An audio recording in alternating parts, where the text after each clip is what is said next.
Nah, dengan hanya ada 2 paslon di surat suara, tidak kan ini mengerahkan, menggiring opini biar pemilih mengingatkan pasangan nomor 1 dan 2. Ciloko ini KPU ini. KPU itu penyelenggara pertandingan. Berbuatlah adil pada semua peserta pertandingan. Ini wakil Tuhan loh ini dalam penyelenggaraan loh ini. Meski biaya pertandingan disediakan oleh bapaknya salah satu peserta pertandingan. Tapi ini bukan duit pribadi, itu duit pajak negara yang dibayarkan oleh rakyat.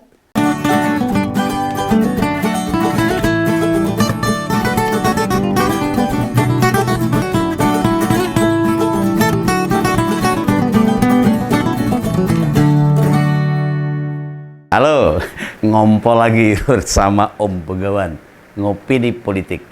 40 hari lagi gelaran Pilpres dan Pemilu akan berlangsung. Tanggal 14 Februari 2024 datang ke TPS. Nah, dalam setiap gelaran Pemilu dan Pilpres, simulasi itu menjadi bagian yang tak terlewatkan. Simulasi itu kayak GR itu loh, General Repetition atau uji coba. Kalau orang sekolah itu ada tryout sebelum ujian negara itu. Melakukan coblosan pura-pura dengan surat suara yang mirip aslinya. Bukan surat suara beneran tuh. Surat suara diganti gambar buah. Nama partainya tulisannya partai buah gitu. Sesuai dengan gambar buahnya. Nah, nama caleg ya ditulis dengan nama orang. Sehingga proses pemungutan suara di TPS dibuat mirip dengan TPS aslinya. Dulu Om Begawan juga penyelenggara pemilu itu. Awal-awalnya itu tahun 2004 dulu tuh. KPPS-nya ya benar-benar KPPS asli yang sudah dipilih oleh PPS di tingkat kelurahan. Ada juga petugas keamanan dan ketertiban PAM-nya. Ya Linmas itulah sebagian. Termasuk saksi dari partai. Pengawas TPS dan tentu saja ada pemilihnya yang jadi pemilih. Itu benar-benar yang bakal jadi pemilih di lokasi TPS itu. Jadi uji coba tidak dilakukan di kantor KPU. Di balai desa atau di sekolahan yang memang bukan tempat TPS beneran. Jadi TPS-nya ya memang di TPS yang dimana coblosan akan dilakukan nanti. Itu dalam simulasi. Nah, proses pemungutan suara dibuat sama persis. Pemilihnya dilayani KPPS dan melakukan pencoblosan satu persatu sampai selesai sampai penghitungan. Itu namanya simulasi lah. Nah, surat suara yang dikasihkan itu ada 5 jenis, yakni surat suara untuk Pilpres, DPD, DPR RI, DPRD Provinsi, dan DPRD Kabupaten Kota. Spesimen surat suara bedanya untuk surat suara Pilpres maupun wakil rakyat. Nomor urutnya nanti diganti 2 digit. Nah, ini ada keanehan ini. Keanehan yang dibuka oleh DPC PDIP Solo. Spesimen surat suara Pilpres yang mestinya berisi 3 pasang calon presiden dan cawapres. Lah kok contohnya itu cuma 2 pasang saja. Padahal KPU sudah menetapkan ada 3 pasang calon presiden dan wakil presiden dalam pemilu 2024. Ini logikanya spesimen surat suara yang didesain KPU dan digunakan untuk simulasi seluruh KPU provinsi dan KPU kabupaten kota ya berisi 3 pasang capres dan cawapres ini. Ini ditemukan spesimen ini sangat mengagetkan. Ini KPU Solo ini aja aneh-aneh ini. Tak geruduk loh. Nah, kenapa bisa di surat suara hanya ada 3 pasang? Ini ketua KPU-nya siapa ini KPU Solo ini? Ini penyelenggara mesti bertanggung jawab nih, menjelaskan. Membuka apa yang terjadi nih. Jika dipikir-pikir, kita Pilpres bukan kali ini saja loh. Sudah berkali-kali kita mengadakan Pilpres ini. Mengapa hanya menyiapkan hal teknis begitu saja? Teledor ini. Sing milih ketua KPU ini sompo ini. Ya di Solo ini. Bisa tidak sesuai dengan apa yang semestinya ini. Tidak boleh begitu Bung atau Mbak itu. Nah, Om Begawan jujur bertanya pada KPU ini. Apa sesungguhnya yang terjadi? Takut sama Pak Ganjar sama Profesor Mahfud MD. Makanya yang diikutkan hanya 2 pasang saja. Di spesimen surat suara Pilpres tertulis angka di atas pasangan capres dan cawapres. Ada tulisan angka juga 56 dan 57. Itu menandakan makna nanam dan maju. Jangan hanya diam saja itu Bawaslu itu.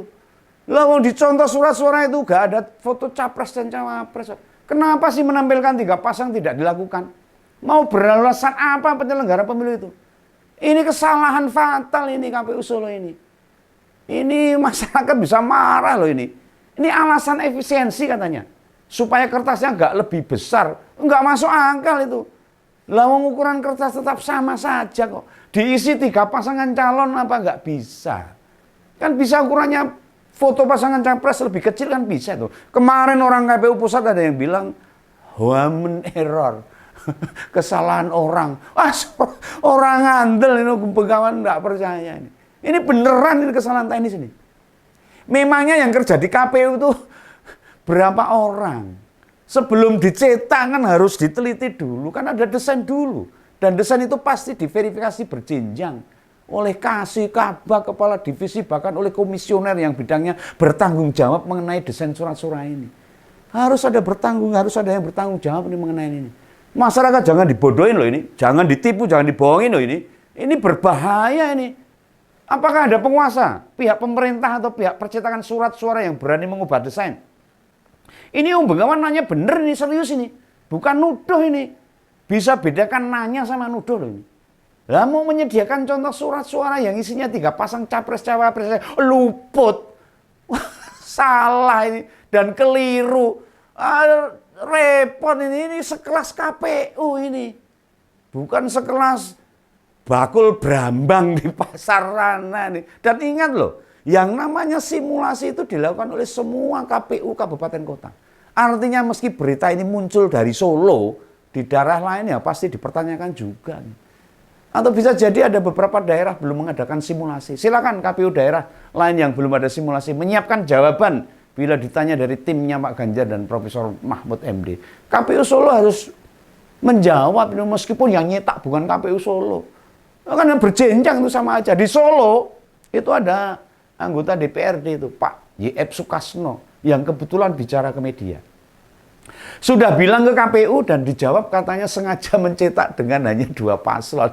Ciloko ini. Dengan alasan efisiensi, ben ngirit kertas gitu loh.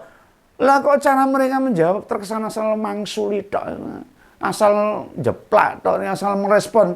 Begitu ini tidak masuk akal loh. Nek demi efisiensi gak usah ada pemilu atau pilpres kalian. Ganti sistem dengan kerajaan.